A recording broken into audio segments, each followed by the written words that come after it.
رجال هرجون دون صباح طبعا بخير بيت وشبان وقهدارن وين هجا حفتة صبية ودما باي تختي الهوليرة روش باشا وام ددن دست بيكرن دست بيكا حفتية بهيفيا حفتية كبر خوشي بدلوا بكيف وخوشي به هر تشت تجد بالا وده به جيب بله بله وقت ميامه بالا بکشن سرچندین بابت و مجارن گرنگ و پیوست لنا واجیانا مای روزانه دا چه اوین کو دکترن جواکی ته بحث کردن چه اوین ناو نورمال خلک دیجیتال بحث کردن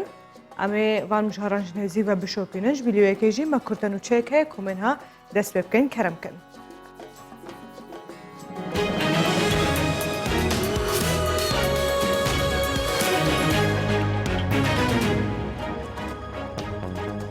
سروک حکومت هرما کردستان را دگینه کو چه دمک هیده هرما کردستان شایستین دارایی به تمامتی جبوجه عراقی ورنگرسیه. مسرور بارزانی سروک حکومت هرما کردستان دیمانه کاروجنامه وانیده کو دیگل هجمارک جدزگاه میدیای ناسکرین عربی انجام دارگهاند کوش بر پابند نبون حکومت یک هدوای یک عراقی و حکومت کو هاتید هما 15 سال در باس بوده چه کردکی هست نکریه کو دستور عراقی و خواهد به جیبجی کرن راگهانجی کو او حکومت عراقی برانبر به بودجه و مافی خلک هرما کردستانه انجام دانه دجی دستور بوده و چه دمکی دجی هرما کردستان شایسته این خوین دارایی به تمامتی جو بودجه عراقی ورنگرتنه. جه ایروپیدا پیلک گرمای هرما کردستان دیگره و برایتی کشناسی بعد هجه هرما کردستان ده بلاوک که ده اما جو بوی که ده کو پیش بینید کن جه ایروپیدا شپلک آن کو پیلک گرمای هرما کردستان بگره و حتی هفته که جی بردوام دکه ده و راگهاندن ده هاتیه و بلاوک ده هاتیه کو پلین گرمای لحولره و بگه 44 پله سلیمانی 42 دهوک 42 حلبجه 43 کرکوک جبو 46 پلین سیلیزی برز دبه دهمان دمیدجی دزگاه کشناسی عراقی هشداری جبلند بونه پلین گرمای لباجار ناوراست و باشور عراقی دایه. جالی خواجی وزارت بروانی امریکای را دگینه کو هیوا به سبشن هزن خوا جعرق دکشینه وزارت بروانی امریکا ده بیان نامه که در آگهاندی کو هزن وانا حتی العراق نامینن و هیوا بجی سبشوان هزن خوا جوی ولاتی دکشینه راگهانجی کو ده های مساله که ده بتمامتی هزن خوا جعرق بکشینه ده بیان نامه وزارت برگریان کو بروانی امریکای دهاتیه کو دو هیون بدجی هجمار سربازن خوا العراقی جه 5200 سربازی و جبو 3500 سربازی کم دکو اما جبوی که جدایه کو حتی انها یان کونها هزن عراقی دکارن روبروی داعش ببنو برگریه لآخا خو بکن.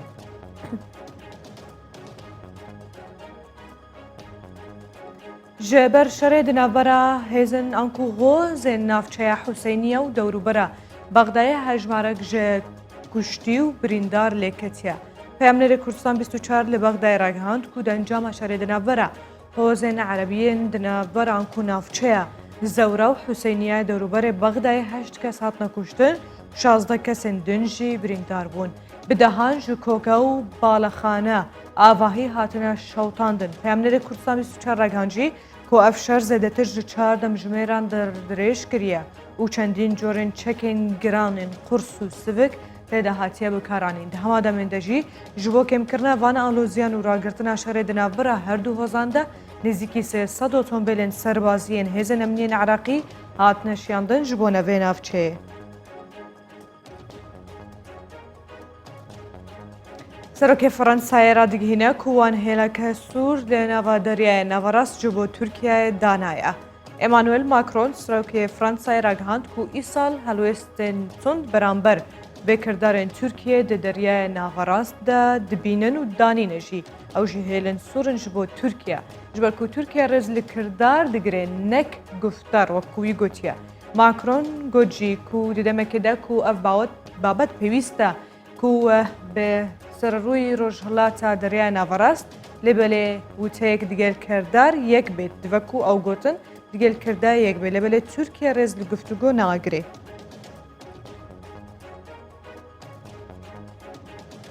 جالی خواجی سروک امریکای را دگینه کو او بسر کرونا ده سر بکوین. دونالد ترامپ سروک ولایت نیگرسین امریکای راگهاند کو حتی داویا ایسال واکسینه که چالک و سلامتی دجی کرونا ده دروز بکن راگهانجی کو دگرن بسر کرونا دست سر که و شکست به ویروس بینن. اما چه بوی که جدای کو امریکا به هزوا یان کو به هز والودوخه کو کو تدایا و به وجه درکبا. لگور آمارن کو هاتنا جناب امریکا هجمارا تشبوین کرونا لامریکا 5,100,000 کس در باز کری حتی وگاوه.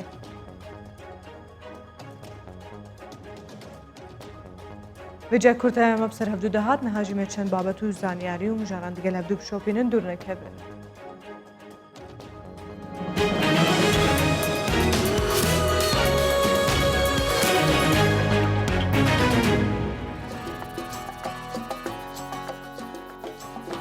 و جارو کو ماماجه پیدایی کو پلین گرماید وان چند روز هندان کوی هفته بچکی دوباره زده بنو بگهن زده چلی بخنه خاصه من بحث پایتخت بکن و نزدیکی چلو دو پلیان در باس بکه و کوباتی بالاف کردن کرکو که دیگه چلو شش و بانیده شخص بلیو که جمن ها روشا کش هوای بشوپینن گاوا کردن لیش بر بلندبونا پلین گرمای گشتیاران و رونشتوانن گنده نافچه قرداغ گرم تایبتی بحث بکن و دورو براینا جبو کو خوفینک بکن هینک بکن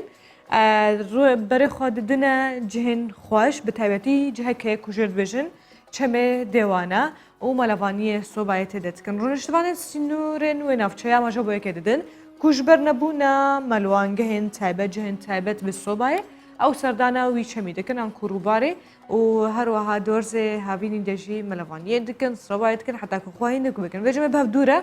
اوان دیمانم ببینن و نرینان وان ور بگرن.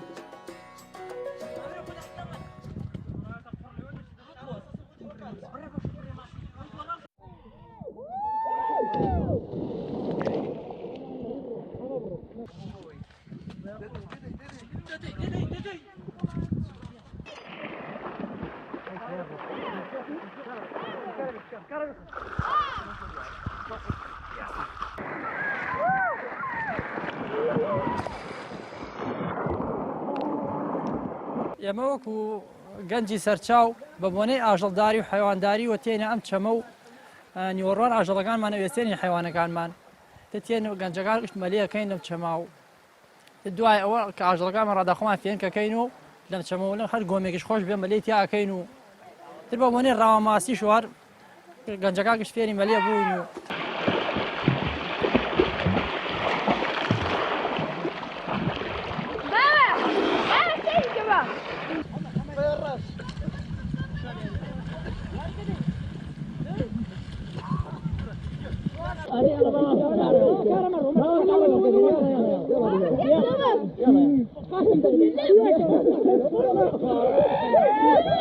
ئاوی چەمی دیوانە لە تەواوی ناوچەکانی قەرەداغ سەرچاوە ئەگرێت لە دامێنی دەربەندیخان تێکەڵ بە ڕووباری سیروانە بێ ئەم ئاوە ئەم گوندانەی کە لەسەرەتی بۆ مەبەستی فەلاحەتی و حیوانداری بەکاری ئەهێنن چەند گۆمێکی گەورەی لێ دروست بووە بۆ مەبەستی مەلێکردن و کات بەسەربن گەنجانی ناحیە باوەخۆشێن و گوندی سەرچاو دێن بۆ مەلێکردن و کاتێکی خۆش بەسەر ئەبەن لێرە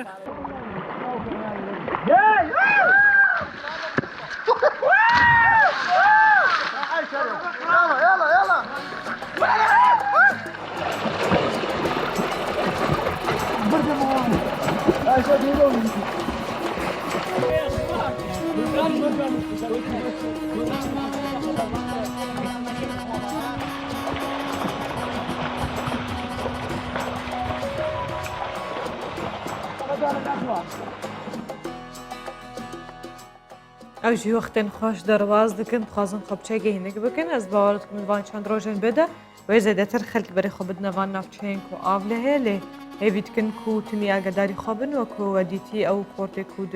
روبارکی در نزدیکی کو نافچه که آوی در نزدیکی کرکو که چوبو صوبای و دوباره فطسی بو خنقی بو نما کاری بو درکه بشتی چند روزن جنوبره ترمیدیتن لو ما گلک پیوسته کون آگداری خوابن دمان کون دیچنه با نافچینج و کوپیلن آوه باوری بوانه کرن جارنا مرو پای خود بنان کود ناف خود دبی دوباره اون داد که وجا اجبکو دقل توران کو هلا پیامنرن خام دستر کن زمان باشار کن کردستانه روش چایا چهایا وجا باشار زاخو کف چند روزه چکیش دور بون هفکار من اسلام یوسف گل مدبه اسلام روش باش هنو کشو هوای چاوانه پێشبینیان کە هاتنە بەڵافکردن دەبێژنە بچێکی گەرمتر بێ لێز باوەڕ دکەم زاخۆ هەر خۆشە زستان بێ یان هاوین بێ.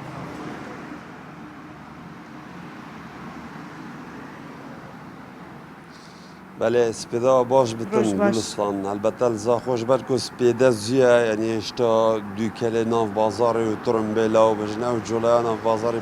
پیدا نبویه کشو هوایی که گله که خوش هیا یعنی هم لپارک شهیدان ناونده بازار زاخول وریجی هم دیمن جوان هم کشه که خوش ناف بازاری هیا جاری حتی و گاوله پشتی نیورو و دما کو قربالغی چید به هندکی ادی که شو هواج نرحت نخوش دبه و اگر روش لزاخو روشکه آرام ها پلین گرمی به تمامی دا کتن نمازه پشتی کو مها هشت بر به دایبونه و چوی مها طباخه لی الزاخو همی گاوا وی اکید بیجن سدمن هینک بونا وی که شو هوایی جی دبه بر روبار خابیری و روبار هیزیلی و گرک و هر دو بناوا زاخو دا در باز دبن یک هر خابیر به درجه 18 کیلومتر به ناف زاخو دا و روبار هیزیلیش به کلک زاخو دا البته و پاکیجا پیشین تا بحث ملوانی و خواهین کرن و روبار و سر آوا و هوشیاری خلکی کرد براستیج اول درده که به درجه دیرو که لدور زاخو ها بیا گلستان همی سالان جبویرین دلتازین هنه چونکه وکی من بحث کرد 18 کیلومتران خابیر دناف زاخو دا در باز به لبر پرا دلاله لچم سیلمو لدولا لعالی بزو بتاس او عالی هم کو روبار خابیری نزدیک خلق گله کی زور قصدا سر روبار خابیری دیگه یعنی لعالی دولا حتی دویج بویرن دلتازین خندقین هبونه 5 کس کفتنیه جوانا یکی جان خوش دست دا چارندی هاتنه رزگار کردن ل در دورم پر دلال و که زاخوی دی بجن یعنی خابیر بیانی ناس نکرد او کسن کو بوجارا یکم الوی دری خاطر خن آوه گلستان هری زحمت تشن خوا جفیرک و پیلم روبار خابیری و وان شکفت و کورون حالن هنه رزگار بکن لوانی هر جالی حکومت حرما کردستان و اودین تایبت به نقیوانا و غواسان و لدردورم پر دلال هاتینه دینام بوه ایکی کو بردوام او چافدری روبار خابیری بکنو بو اف ساله جوانا شیعه یا هجمارا نزیک 20 کسان هر جمرین قرطال بکن جبر کو برج وان بلنده لهنداف روبار خابیریه هر دما کو یک تنگاف ببه یا نه بزانم بیانیه نه خلکی دوریه شارزایی اوید ملوانی کرنه دانینه اوید کارن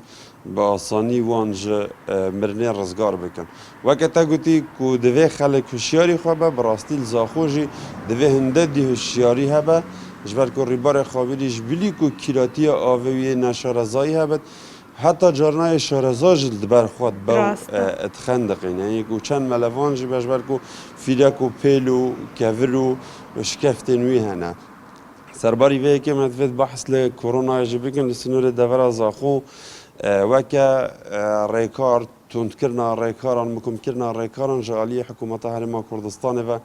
سنتره که دی البو و حواندن و لخواگرتنا نخوشن کرونا و چاله سر کرنا وانا که 100 قراولیه جپنجی جوران پیکته و همو پیداویستی نخوشان تیده هاتینه دابین کرن السنور دور زاخو هاتیه و کرن و کفتیه خزمت دو چاورت کرن که وی هفتیه جی تاقیگه ها دوام بو انجام دانا پشکنین کرونا جدا جیا یکم کل دروازه نف دولتی ابراهیم خلیله لناوندا قضا زاخو بیتا وکرن دناوان خوشخانه گشتی داشت بوی که کو خدمت کازده تر بوی خلکی بیتا پیشکش کرن و ایدی خلک چاوری در انجام پشکنین خانه که جد دهو که اولود کل سر تاقیگه دهو که جی سوکتر ببا بیویا کو سلامتی ما خلک زاخو تویا کردستان جی باش به و ام اتپاراستی بن و خواب پارزن و که سازین اولهی و هم سازین ساغلمیج تکس لیده که بگوان پیستم تیمی تکزیل سروی گوتن بکن که خوابارزی باشترین چارەسەریە جبلیوی که جی نتنش بو کرونا جبو هم ملوانی که تماجه بکریم مخابن سالانه قربانین که تفەتسندنەوە ئەوێدا هەژمارە گەلێک بلندە بتەبێتی باشووری کوردستانیش بەکو وەکتە گوتی هینەک هەنە نەشا ڕزانەوە و یا دووەژی ئاوەت نزانێتە بکووە دەبێ لێم ئسلام تخۆستە زان بم شخواون نزیکی ئیبراهیم خەلین ڕەوشە دەریە سینۆری چاوایە خەلک دچن و تەنیان حتان هاتەنێش بۆ بازرگانیە vekiriye.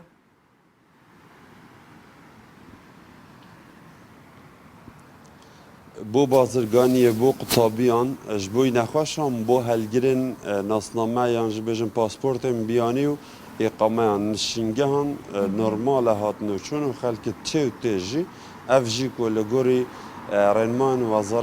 Wezareta Navxweya Hikûmeta Herêma Kurdistanê ku wan biryar û rênmayên nû derkirine li gorî wan biryar û rênmayan cimocol hatine çûna welatiyan berdewamî heye. Gelek baş e gelek spas ji bo hevkarê xwe Eslام یوسف ji nava bajara Zaxo kewtî digel min bû bi hêviya rojeke gelek xweş û pir berhem û silametî û tenduristî. Vêce em berê xwe bidine nav bajarê Slêmaniyê hevkarê min Hewjîn Cemal wê digel me be vê carê wî jî berê xwe daye cihekî taybet bi şînî û sewzayiyê Hewjîn beyanî baş emro rewşî seqa dilin toze germtir debe hîwaderim germtir nebe Slêmanî beweş nasrawe ke zor pilekanî germawe ku hewlêr berz nabêtewe. ئەو جا ئامادەکاریەکانی بەیانی ئەوە چ شوێنێکە فەرموو. سڵاوتان لێبێت بەیانیتان باش تایبەت بە ئامادەکاریەکانی ڕۆژێکیونێ لە پارێزگای سلێمانی من ئێستا لە شوێنێکم کە پێی دەوترێت بربەلەدیەکە لە پارێزگای سلێمانی کە شوێنێکی تایبەت و شوێنی فرۆشتنی سەوزە و میوە و چەندین جۆر بابەتی دیکەی پێداویستی ژیانی ڕۆژانەی هاوڵاتیانە ئەم شوێنە بەیانیان زوو دەکرێتەوە ئێستا وێنەکانتان بۆ دەگوازمەوە فرۆشیارانی ئەم شوێنە کە سەرقاڵی پیشەی بەقاڵین لە کاتژمێری 5 بەرەبەیان یاخود زووتر دەچن بۆ ئالوەی سلێمانی کاڵا و پێداویستی میوە و سەوزە و چەندین بابەتی دیکە دەهێنن بۆ ئەم بازاڕە و وەک دەبینرێت ئێستا فرۆشیاران سەرقاڵی ئامادەکردنی کاڵەکانیانن بۆ فرۆشیاران و دەستپێکردنی ڕۆژێکی نوێ ئەم شوێنە تایبەتمەندێتی ئەوەیە کە بەردەوام هاوڵاتیان سەردانی دەکەن لە بەیانیەکی زووەوە لە کاتژمێر پێش شەشی بەیانیەوە دەکرێتەوە تا درەنگانێکی شەو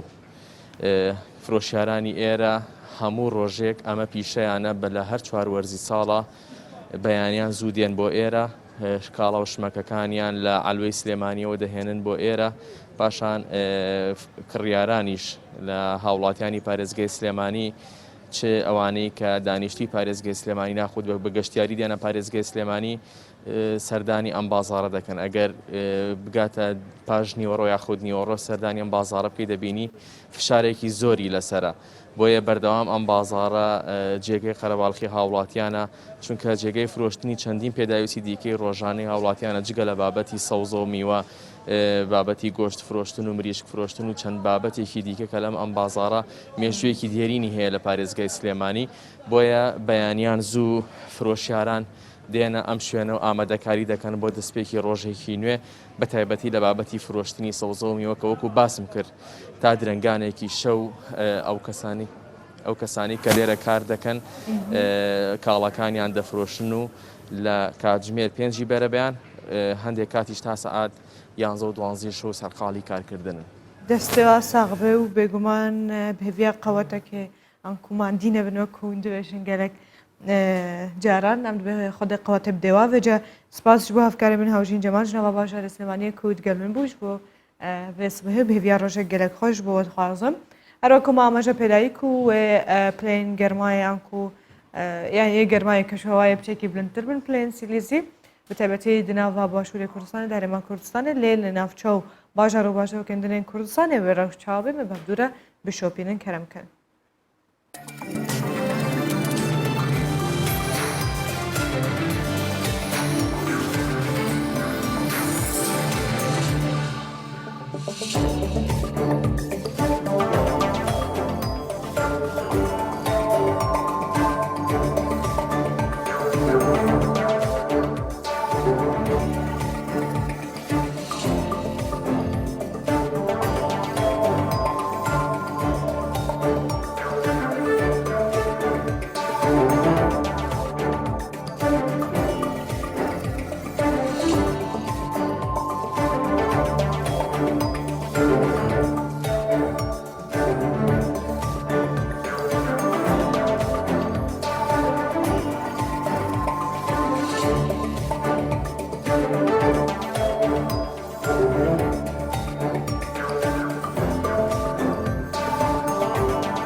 بێجا ئەگەر وەدیتی چەند ڕۆژە نەرباس بووی دە تایبەتی سەر تۆڕێنجواکی گەلێکی بەحساوێکی هاتەکردن و پێشبینیێن ئاسترۆلۆژیایان خۆلەکراسی و ئەونا هەموو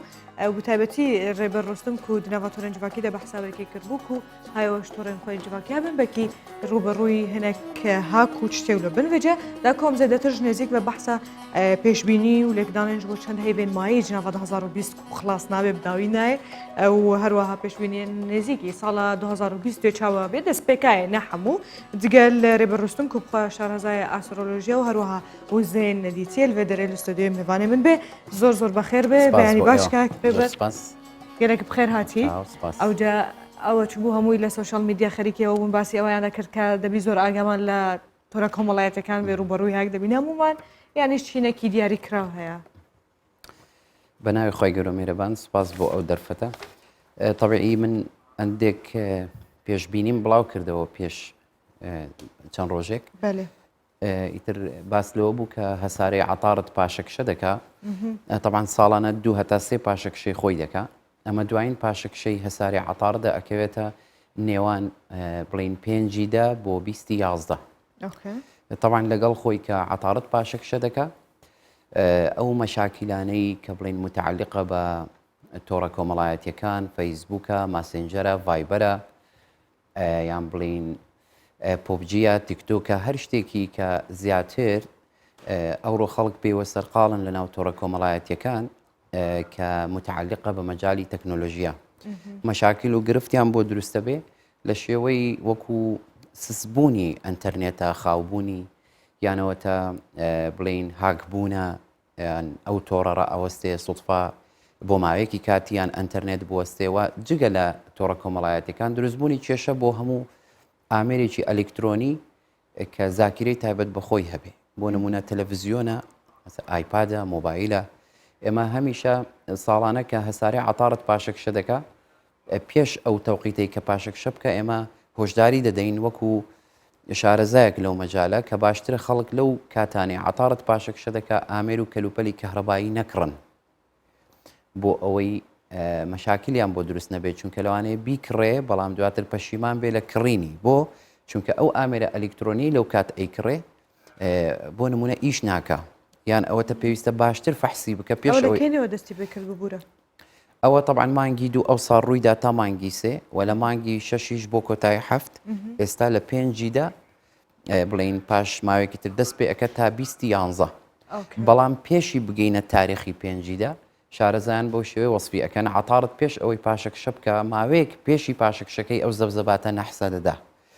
بۆ ئێوە باشەوە کوتم لەو کاتانەیان ئامێری کەهرەبایی نەکردرێ ئەلکترۆنی نەکردرێ ئەگەر ئامێرێکی ئەلکترۆنی خراپیش بوو تێکچوو لەو کاتەوە باشە تەسلیح نەکرێ چونکە هەمیسان ممکنەوە خۆی لێ بێتەوە باشترە پێش ئەو کاتە یان دوای ئەو کاتە بکردرێ بە نمونە اینجا من بۆیە هۆشداریم لەسەرەوەداوتم تۆزێک لە بەکارهێنانی تۆڕە کۆمەڵایەتەکان هەستیار بن ینی زیاتر بتواندرێیان ئەو شتانێک کە لە ناو مۆبایلە یان لە ناو لاپتۆپە لە ناو ئایپادە بۆ ئەوەی بزر نەبن باشترە بیخێ سەر هاردێک یان سەر میمۆریەک بۆ چونکە کتوپڕ ئەو مۆبایلە بوەستێ یان ئەو لاپتۆپە بوەستێ شتەکانیش لەگەڵی دەڕوە باشە بۆ هەیڤانەها چه پێشبینێک هەیە بتایبەتی ینی ئەم دەبێژن هایڤڵ پای هەیە ئەف ساڵ تمام ببێ بداوی بێ و هەر بداوی نایە زۆر زەحمەت بوو قورس ئەم ساڵە بەڵام بۆ مانگی نۆچ پێشبینێکی تایبەت هەیە بۆ خۆی بەعام ئەو پێشبینیانە کە دەکرێت ئەمە پشتە بەستین بە حرەکەتی جێگۆرچەی هەسارەکان طبعاً ئێستا کە ڕۆژ لە ناو بورجی فەریکە و لە هەمان کەدا عەتاردیش لە ناو بورجی فەریکە بەڵام هەسارەکان زۆربیان لەو مۆقعی کە تێیدان لە پاشەکشەواتە بەطیء بوونە لە حرەکەتی تەقەدم نەک بڵێ بۆ دواوە دەگەڕێتەوە نا بەڵام وەکو بە شێوەیەک ئەگەر زیاتر بۆی خەڵک تێبگا بۆ نمونە 2 ئۆتۆمبیل بەیەکەوە بڕۆن یەکیان لە سورعەتی بڵین 120 بڕوە ئەوەی تر لە سورعەتی بڵین 50 بڕوە هەردووکیان 120 لەپڕ ئەوەی تر ئستۆپ بکات وردە وردە خێرایەکی کەم بکاتەوە بەطیء ئەبێ ئەوەی تر پێشەکەوێ بەو نەوع کەوکەبەکان لەو مەوقعە بڵین کە لە تەقەدمدان لە کتوپڕ دەست بە تەراجوعەکەن تەراجوع واتە بەطیء بوون یعنی چی یعنی ئەو چاڵاشیانەی کە لە بەرنمەیان بوو بەرەو پێش بچن لە کتوپڕ لەو چاڵاکیانە نامێنن ئیتر زەبزەباتەکەش بە شێوەیەک ئەدرێتە زەوی کە بەڵتی ئەبێ سلبیاتە زیاتر لە بری ئەوەی ئیجابیات بێ لە ئێستادا زۆربەی هەسارەکان لە پاشەکشەدان بەڵام لە ناو مانگینەوە ئەوەی کە زۆر تۆزێک سلبیە پاشەکشەی هەسارەی مەریخە بەڵێ مەریخ هەتا ئێستا ئەو ساڵ پاشەکشەی نەکردووە طبعاً مەریخ 2 ساڵ و نیو جارێک پاشەکشە دەکا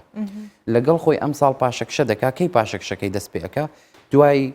چەند ڕۆژێکی تر ئەتوانین بڵین لە 5 حسابی بۆ بکەین بۆیە کە ئەوجاوە باشە خراپە نەخێر شتێکی باش نییە بۆ چونکە مەریخ متعلقە بە هەموو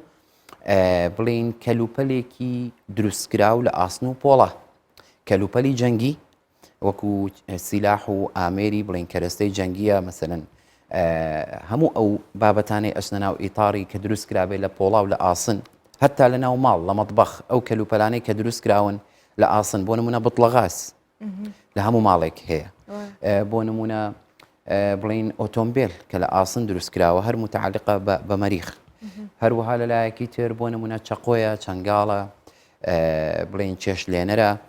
ئەوانە مەشاکیلیان بۆ دروستە بێ لە شوێن تا شوێن فەرقە لە ئەنجامی پاشەکشەی هەسارەی مەریخ تەمانەوەی کە گرینگە لێرەدا مانگ پاش چەند ڕۆژێکی تر بە شێوەی فول ئەبیندرێ چونکە مانگ پڕە بێ لە نێوان بورجی سەتل بۆ بورجی نەهەنگ پڕبوونی مانگ بە شێوەیەک دەرەکەوێت لە شەوانی ئێوارەی 1 نۆ 2 نۆ 3 نۆ دواتر لە نێوان 3 نۆ بۆ 6 نۆ مانگ ئەچێتە ناو بورجی کاوەڕ لە مەریخ نزیکە بێتەوە مانگ و مەریخ ئەکەوێتە تەنیشت یەکتر لەو حاڵەتە لەوانەیە بەپێی ئەو زاویە و گۆشانەی دروستی دەکات لەگەڵ هەسارەکانی بەرامبەر لەوانەیە ئەگەری والله ئەعلەم ئەگەری هاتنی هەندێک ڕووداوی پەیوەست بە عاسیفەی گەورە یان لافاو یان زلزال بەتایبەتی لە وڵاتانی وەکو ئێران یان بۆ نمونە بڵین تورکیا یان هەندێک لە کەنارەکانی بڵین تورکیا یان فلەستینە یان سووریایە بۆ ئەو منطقەیە چونکە ئەو منطقەیە زیاتر متعلقە بە کەوکەبی مەریخ جا لەوانەیە لەگەڵ مەریخ دەستی بە پاشەکشە کردو یان مانگ لە تەنیشتی نزیک بووەوە لە پڕیدا ئەم ڕووداوانەی پەیوەست بە زلزال و بە فەیەزانات دروست ببن والله ئەعلەم گوتت مەریخ دەچێتە ناو ماسی و نا مانگ ئەچێتە ناو نەهەنگ ئەوە چێ گۆڕانکاری ئەوە هاتنی عردهەژ و بوومە لەرزەوانە دروست دەکات نا خۆی هەموو پڕبوونێکی مانگ واتە زیاتر هەڵکشانی ئاوی زەریا و دەریاکان لەبەر ئەوەی مانگ مەدی هەیە لەگەڵ شلەمەنیەکانی لەشی مرۆڤ و لەگەڵ بڵین ئاوی زەریا و دەریاکان پێویستەکە چی بکەنەوە پێغەمبەر درودی خوا لەسەر بێ پێشی 1400 ساڵ بەر لە ئێستا ڕێنوەیی کردوین دەڵێ کاتێک لە مانجی عەرەبی چوینە 13 و 14 و 15 وا باشە وەکو سونەتێک بە ڕۆژوو بن زۆر کەس هەیە وەکو عادەت و تەقالید بە ڕۆژوو ئەبێ کاتێک مانجی عەرەبی ئەبێتە 13 و 14 و 15 بەس تێ نەگەیشتووە بۆ ئەبێ بە ڕۆژوو بێ هۆکارەکەی ئەوەیە فشار لەسەر ئینسان زیادە بێ بۆ چونکە ئێمە پێشتریش باسمان کردووە 1970 لەشی مرۆڤ لە ئاو شلەمەنی و خوێن پێکاتوە مادەم مەد دوو جەزری ئاو هەڵبستێ هەڵکشان دروست بێ خوێنی لەشی مرۆڤی شلەمەنیەکان هەڵەستێ کە هەڵستا لە نەتیجە ئەو مرۆڤە فشار بۆی زیادە بێ لەوانەیە کۆنتترۆلی خۆی لە دەست بدە لەوانەیە ڕوبەڕووی هەندێک ڕووداوی نەخوازرا و بێتەوە لەوانەیە خوانەخواستە بڵێن بڕیاری هەڵە بدە و لەوانەیە لە ڕووی تەندروستیەوە فشاری بۆ زیاد بێ بچێتە خەستەخانە بە کتوپڕ بۆیە زۆرترین ڕووداوەکانی عنف و ئەو ڕووداوانەی متعلقن بە تێکچوونی دەرونی خەڵک بە پێی توێژینەوەکان ئەوە ڕوون کراوەتەوە کە 180 ئەو ڕووداوانە ئەکەونە ئەو کاتێک کە مانگ پڕە بێ اینجا لێرە ئەگەر ئینسان بە ڕۆژوو بووە وەکو سونەتێک ئەتوانێت دان بەخۆی دابگرێ بۆیە لە ڕووداوانە دوورەکەوێتەوە ئەو جارە ئەو مانگ پڕبوونە ئەکەوێتە نێوان بورجی سەتل و بورجی نەهەنگ یعنی بە خەڵکی کوردستان بۆ خۆی سیر بکە بە ئێوارەی 1 نۆ 2 نۆ 3 نۆ مانگ بە پڕی ئەبینێ لە ئاسمان بەڵام مباشر لە نێوان 3 نۆ تا 5 نۆ 6 نۆ ئەو جارە مانگ لە تەنیش مەریخ بە دەرەکەوێ بۆ چونکە مانگ بورجی نەهەنگ جێ دێڵێ دەستە کاوەڕ چێ لە ناو بورجی کاوڕە مەریخ کەواتە مانگ و مەریخ لێک نزیکە بنەوە مەریخ ئەستێرێکی ڕەنگی سووری پرتەقاڵی دیارە لە ئاسمان خەڵک ئێستا و ماوەی زۆر پرسیاری کردووە توێتی ئەوە ئەستێرەی ڕەنگی پرتەقاڵیە بۆ پێشتر نەبوو ئەوە مەریخە بۆ پێشتر نەبوو لەبەرەوەی نزیک نەبوو بۆ لە زەوی دوورە ئەو جارە نزیک بۆتەوە زەوی حتا زیاتر لە نزیکی زەوی بێتەوە ڕووداوی ئاگر زۆرە بێ تەقینەوە زۆرە بێ سووتان زۆرە بێ ئێمە لەو ڕۆژانە چەندین ڕووداومان ئێوە خۆتان ڕووماڵتان کردبوو پەیوەست بە ئاگر ڕوویاندا جێداخە من پێشتر لە بدایەتی ساڵوتم لەو تەوقیتانە سەرباری ئەوەی پلەی گەرماشدا دەبەزێ بەڵام ڕووداوی پەیوەست بە سووتان و ئاگر گەلێک زۆر دەبێت باشە کاکرێبەر 2020 بە سەلامەتی تاوا دەبێت لەوە خراپتر دەبێت ئەوتە مێسیش دەڕۆ تاوان مێسی هێژاوی گوتەیەک و ریکۆردیش کەندووە لە سێرچی گوگل لە تویتەر لە هەواڵەکان ئێستا خەڵک هەمووی خەریکی مێسیە بەڵام ئەوە ئیتر شتێکی جیهانیە زوو تاوا دەبین لەم ساڵە کەی تاوا دەبین زانی چۆنە لێرەدا ئەم حەدەسە فەلەکیانە هەردەبن بەڵام بۆ ئەو ساڵ قورسە ئەو ساڵ متعلقە بە ژمارە 4 چونکە 2020 واتە 2 لەگەڵ 2 ئەبێتە 4 متعلقە بە ئۆرانۆس لە تەراجعدایە دەستپێکی ساڵی 2020 بە ڕۆژی چوارشەممە بوو معنەوە نییە خراپە نا بەڵام چوارشەممە متعلقە بە کەوکەبی عتارت ئەو ساڵ سێ تەراجعی دەبێ ئەوەی کە لە هەمووی مشکلە ترسیە هەسارەی مشتری ئەو هەسارەیە نەک بڵین قسەی من نییە قسەی زانایانی هەزاران ساڵ پێش ئێستا لەو بوارە کە شارەزان مشتری کەوکەبی خێر و بەرەکەتە کەوکەبی خۆشیە کەوکەبی سەرکەوتنە کەوکەبی پارەیە کەوکەبی سەحەتی باشە کەوکەبی تەدەیونە ئەو هەسارەیە بەداخەوە ساڵی 2019 لە مانگی 12 هاتۆتە ناو بورجی گیسک وەکو ئەوە وایە کە تۆ کەسێکی زۆر چاڵاک و ناشت و سەرکەوتوو بخەیتە سجنەوە چی بەسەردێ؟ چونکە چاڵاکیەکان ناتوانێت ئەنجام بدا یان کەسێک لە مەجالێک پرۆفیشناڵە تۆ بچی پێی بڵێ لە فلانە کار ئیش بکە لەو فلانە سێکتەر کە ئیشی ئەو نەبێ تاقەکەی ئەمرێ مشتری کە ئەو کەوکەبەیە کە کەوکەبێکی ئیجابیە هاتۆتە ناو بورجێکی شوم ئەو بورجە بورجی گیسکە شوم نییە بەعام بەڵام لەگەڵ مشتری ناگونجێ واتە وەکو ئەوە وایە کەسێک هاتبێتە ناو وڵاتێک نە زمان بزانێ نەچاوی بە جوانی ببینێ نە شارەزایشی لە وڵاتە هەبێ تۆ بچی لە ناو جەرگەی وڵاتە دایبنەی چۆن بزانێ ئەوە لەکوێیە زمانەکەش نازانێ پارەی ئەو وڵاتەشی پێ نەبێ وەکو کەسێکی غەریب دیارە بێ مشتری هاتۆتە ناو بورجێکی غەریب لەگەڵی ناگونجێ بۆیە مەشاکل اقتصادی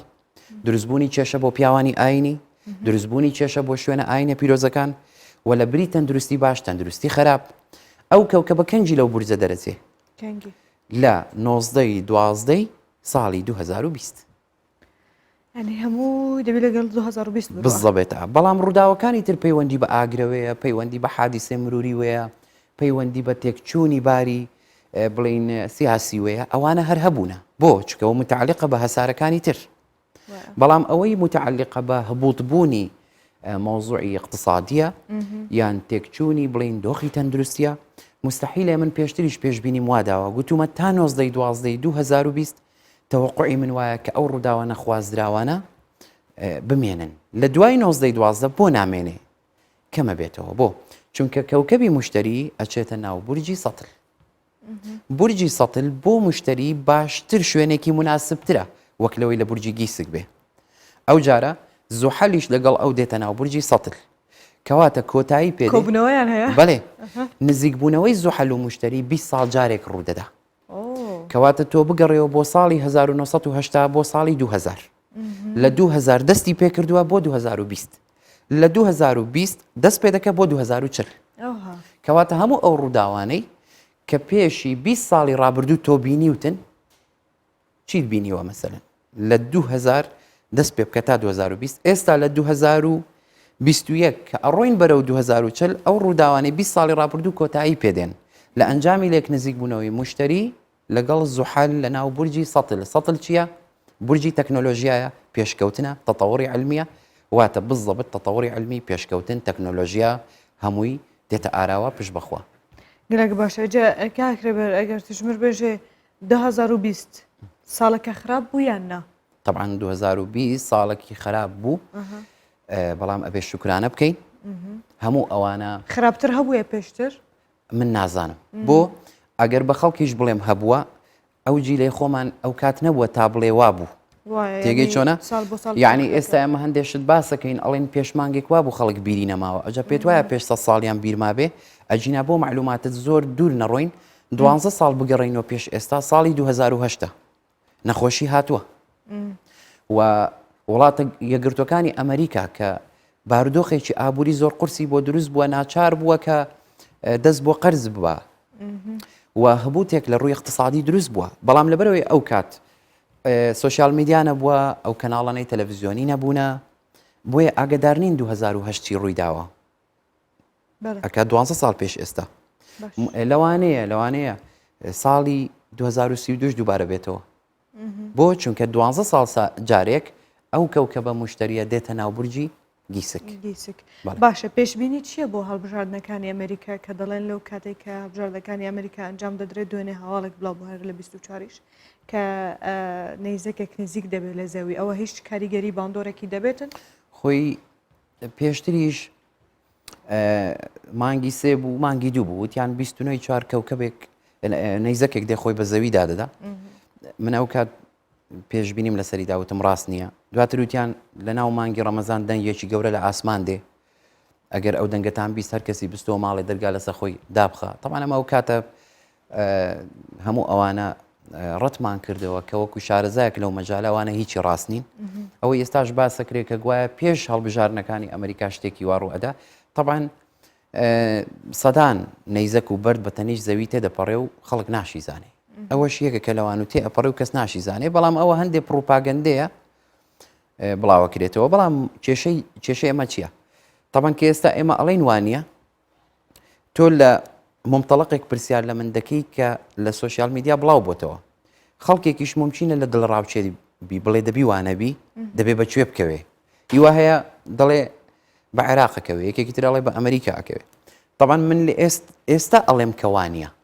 ئەڵێم پروپاگەندەیە دواتر کە تێ ئەپەڕین لەو تاریخە خەڵکێکی ئێمە ماشەڵا هەندە هۆشیارن چی ئەڵێن دەڵێزە خۆی ئەمە دەمانزانی پێ نەدەکەت بەڵام ئێستا کەس ناڵێ پێ ناکەوێ بەڵام کە تێ ئەپەڕێ حەدەسەکە دەڵێزا کاکە خۆ هەموو خەڵک دەیزانی وایە بۆ چونکە ئێستا زەحمەتە تۆ تەحلیلی بۆ بکەی لای خەڵک بەس ئەو کات کە تێ ئەپەڕێ لای خەڵک شتێکی ئاسانە باشە نۆرمال هون پێشبینیانش بۆ چ قاسیل پێشیا خۆت دێنی ینی هەیڤە ساڵە چاوە ئەڤلێکدانەوە لێ تێکردن بە پشبەستن بە حرەکەتی هەسارەکانە ینی هەیە ڕۆژ بە ڕۆژ بگۆدرێ طبعاً خۆی متابعی ڕۆژانن بەڵێ ئێستا بۆ نمونەکەمە و بەرنامە دەکەین مانگ لە ناو بورجی گیسکدایە بەڵام کە بۆ ئێوارە دەچێتە ناو خلو ئیتر ئەپەڕێتەوە ئەچێتە ناو بورجی سەتر طبعاً کاریگەریەکانی مانگ ئەوڕۆ نەوعێکە بۆ بەیانی ئەبێتە ناوعێکی تر بۆ چونکە بچێتە ناو هەر بورجێک شتێک دروستەکە لەگەڵ خۆی گۆڕانکاریەک دروستەکە نزیکبوونەوەی مانگ لە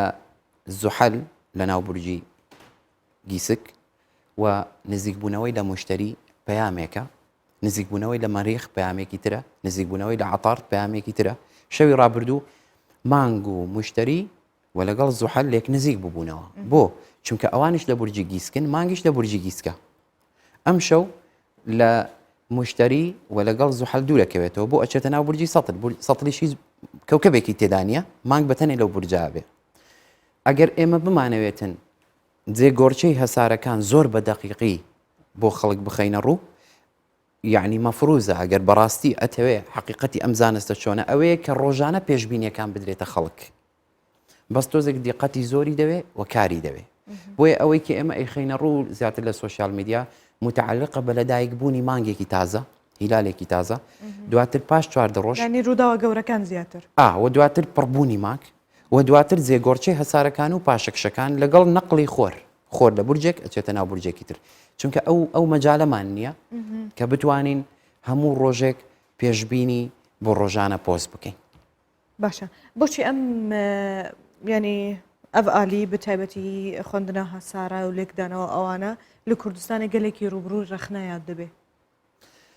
لەوانەیە کەسانێک هەبن تێنەگەیشت بن لەوانەیە ئەجینا ینی مەبەست ئەڤغەیبە یان تەنە لێکدانەش بۆ کوڕون بێژ بۆ خەڵکی زەلال بێ غەیب متعلقە بەخوای گەورە کەسمان غەیب نازانین چەندین بەرنامەی تر من ئاماژەم پێ کردووە ئێستا من لەناو ئەو ستۆدیۆیە لەو کەناڵە جوانە دەرەچم بەڵام نازانم تووشی چ دەبم نازانم خوا نەخواستە حادیسەی سیارەیە یان بە سەلامەتی دەگەمەوە ماڵ ئەوە غەیبە ئەگەر من بە تۆ بڵێم ئەزانم ئەوە پێوترێ غەیب بەڵام من پشت ئەبەستم بە جێگۆرچەی هەسارەکان بۆ نمونە مانگ دێتە ناو هەر بورجێک دێتە ناو هەر مەنازلێک لەگەڵ خۆی گۆڕانکاریەک دروست دەکەم ئاەتی قورآانی پیرۆزە والقەمەڕ قەدەرناه منازلە ئەوە ئاەتی قورآنە مانگ دێتە ناو 28 جۆری منزل بۆ چونکە مانگی عەربی 28 دێتە ناو هەر منزلێک بە شێوەیەک دێتە ناو هەر ماڵێک بە شێوەیەک خۆی نیشانی ئێمە دەدا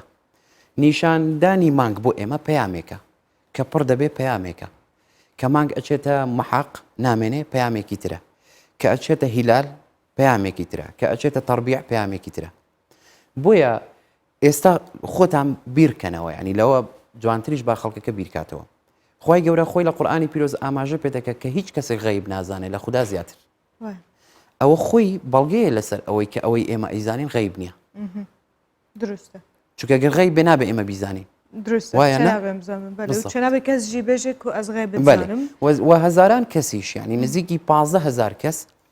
لە وڵاتانی جیهان لە هەموو دینەکان مەسەرەن بۆ نمونە دەبینی چینیە فارسە تورکە عەرەبە یەهودیە مەسیحیە موسڵمانە ئەبینی هەمویان ڕوونکردنەوە و پێشببینی خۆیان لە ڕووی ئەو زانستە دەخەنە ڕوو لە وڵاتانی جیهان هەیە بەڵام لەناو کوردستانی خۆمان هەیە هەبووە بەڵام خەڵک بە جوانی لی تێنەگەیشتووە ئەجینە ئەوەتە سەیری پەیجەکەی من بکە کە دەیان هەزار بینەر هەیە ڕۆژانە چەندین کەس پرسیارەکە ئێمە وەڵامیانە دەینەوە و هەمووشیان تەکید لەواکەنەوە کە دەڵێ سوودمان بینیوە باشە کاکرێ بەرپێشبینیتە چنەش بۆ چوونە مێسی لەگۆر لێکدانەوەت بۆی کردو من بابەتی وەرزشی زۆر ناشمەناوی ئابۆ چونکە کە من دەڵێم کاری ئێمە متعلقە بە جێگۆرچەی هەسارەکان من پێشی 6 مانگ پرسیارێکم لێکراوتیان لە هەڵبژارنەکانی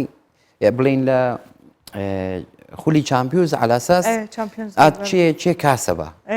تەلەڤیزیۆنێک لە دیمانەیەک پرسیارێکی وایان لێم کرد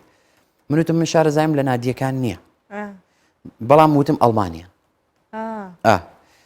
طبعاً پێشکەشکارەکەش پرسیاری گوتی بۆ وتت ئەڵمانیا چونکە من ممکنە هەندێک وڵاتانی جیهان خشتەی فەلەکیەکەم لەبەر دەست بێ بزانم ئەو وڵاتە بورجەکەی چییە ئەو وڵاتی تر بورجەکەی چیە مادەم ئەو وڵاتە ئەو بورجە بێت چ کاتێک بۆ ئەو وڵاتە باشە بەڵام من نازانم میسی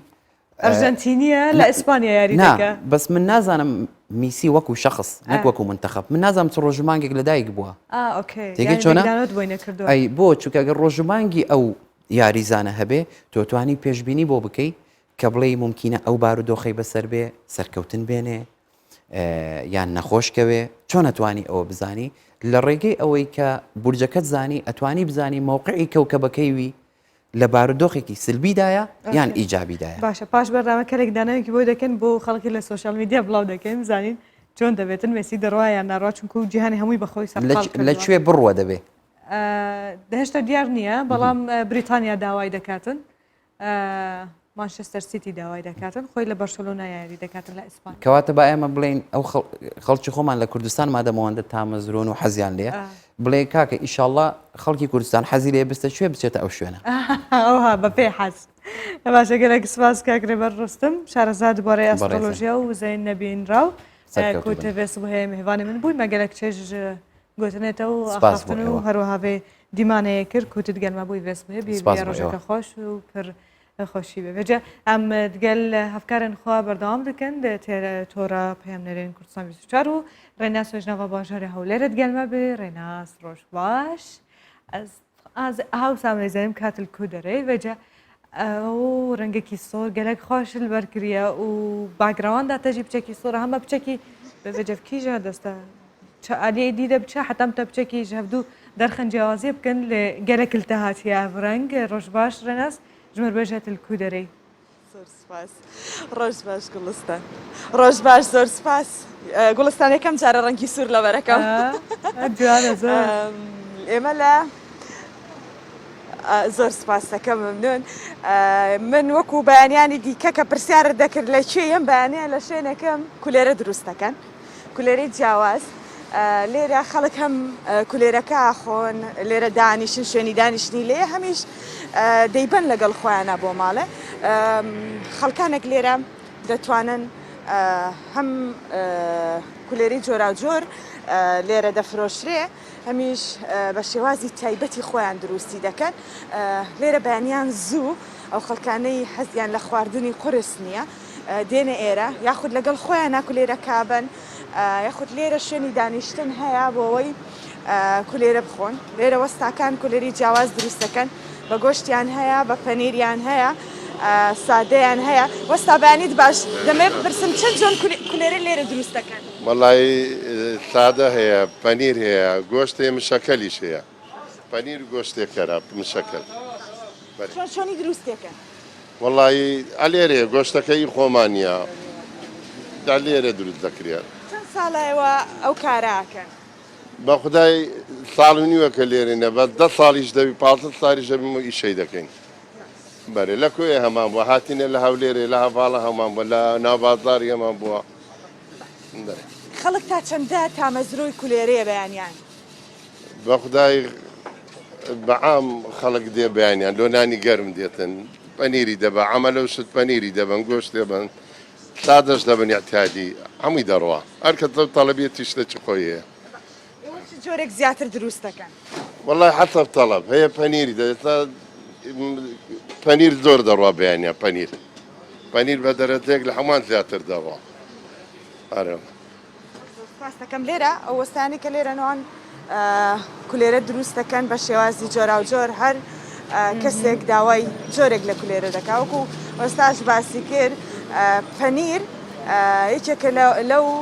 کولێرانەی کە زۆر بەکاری هێنن بەیانیان خەڵکانێکی زۆر ئارەزومەندی بە پەنیرن و بۆ گۆشت و کۆمەڵە جۆری تیکەشیان هەیە کە لێرە دروستی دەکەن دەمەوێت باسی ئەوەش بکەم گوڵستان بەیانیان لە هەولێر بەڕاستی زۆر کولێرە بەکاردەهێنرێت و هەروەها زیاتر ئەو کەسانش بەکاری دەهێنن کە هەم ئیشیان هەیە هەمیش بەیانی زودانوێ خواردنێکی خێرا بخۆن زۆر کە بەیانیان لە جیاتی خواردنی قورس خەڵکانێکی زۆر لە هەولێر کولێرە خۆن و ئەو کەسانشی بەتایبەت بەیانی زوو دەچن بۆ ئیش